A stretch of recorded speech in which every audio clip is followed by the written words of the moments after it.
Assalamualaikum warahmatullahi wabarakatuh, teman-teman. Kembali kita berjumpa di storage channel. Belum ada berikut ya. Masih bersama saya Princess Mitra, dan kali ini kita masih di sharing tajir ya.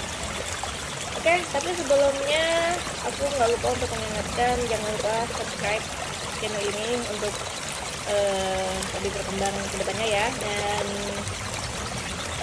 kalau kalian nggak pengen ketinggalan dengan konten-konten yang ada di channel ini, jangan lupa aktifkan juga notifikasinya. Dan kalau dirasanya konten ini bermanfaat, boleh di-share juga untuk kalian semua ya. Oke, kita masih di sharing tajwid hukum bacaan nun mati dan tanwin, melanjutkan share kemarin, yaitu tentang hukum yang ketiga, yaitu tentang idgham bila gunnah ya. Nah, seperti yang aku jelaskan kemarin, idgham itu artinya melebur. Kalau bila gunnah artinya tanpa dengung. Nah, dari sini sudah jelas ya.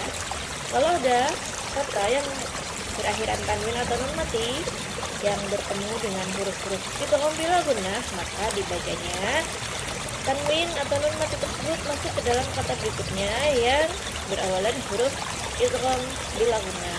Dan bedanya dengan idgham bila gunnah yaitu dibaca dengan tanpa gunnah atau tanpa dengung.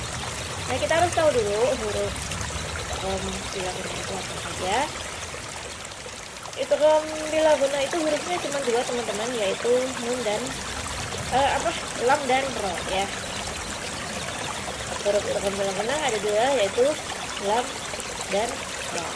Jadi kalau ada tanwin atau nun mati bertemu dengan kedua huruf ini, maksudnya kalau ada kata berikutnya yang berawalan dua huruf ini, maka nun dan nun atau tanwinnya harus masuk ke dalam huruf kata-kata ya.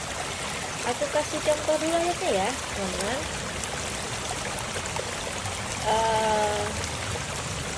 Contohnya min ladunka rahmah. Nah, di sini ada min. Nah, ada nun mati ya di sini. Ladunka. Nah, di sini jelas ada huruf lam.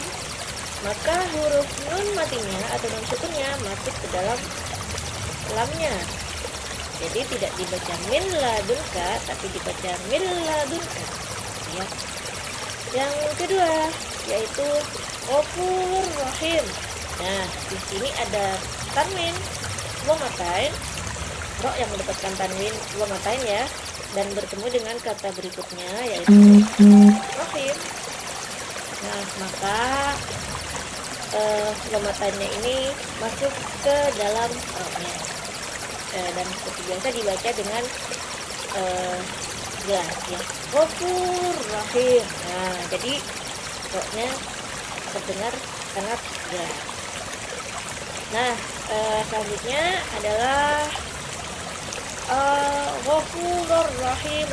Nah, di sini ada ghafuron, ro juga mendapatkan tanwin fathatain, dan kata berikutnya berawalan huruf ro rahimah ya. Jadi tanwin fathatainnya masuk ke dalam ro-nya, yaitu ghafurur rahim.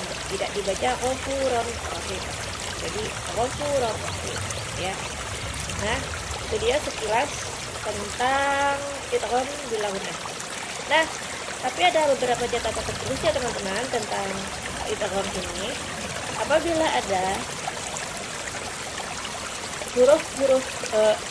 apabila ada nun mati bertemu dengan huruf-huruf idgham, bila terdapat pada satu singkata ya, maka cara membacanya tidak diidghamkan tapi diizhar.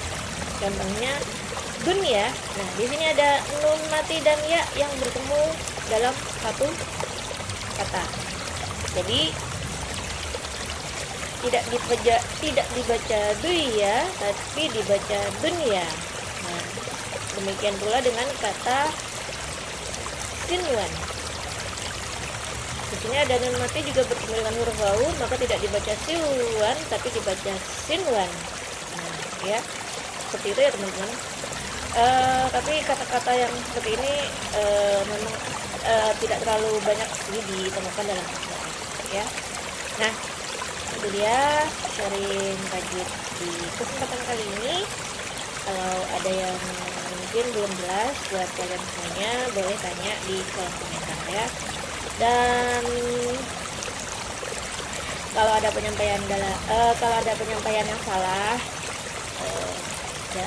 barangkali aku ada kesalahan dalam penyampaian pembahasan kali ini, aku mohon maaf karena bagaimanapun kita manusia tidak luput dari salah dan kesilapan, ya. Kesempurnaan semata-mata hanya milik Allah SWT.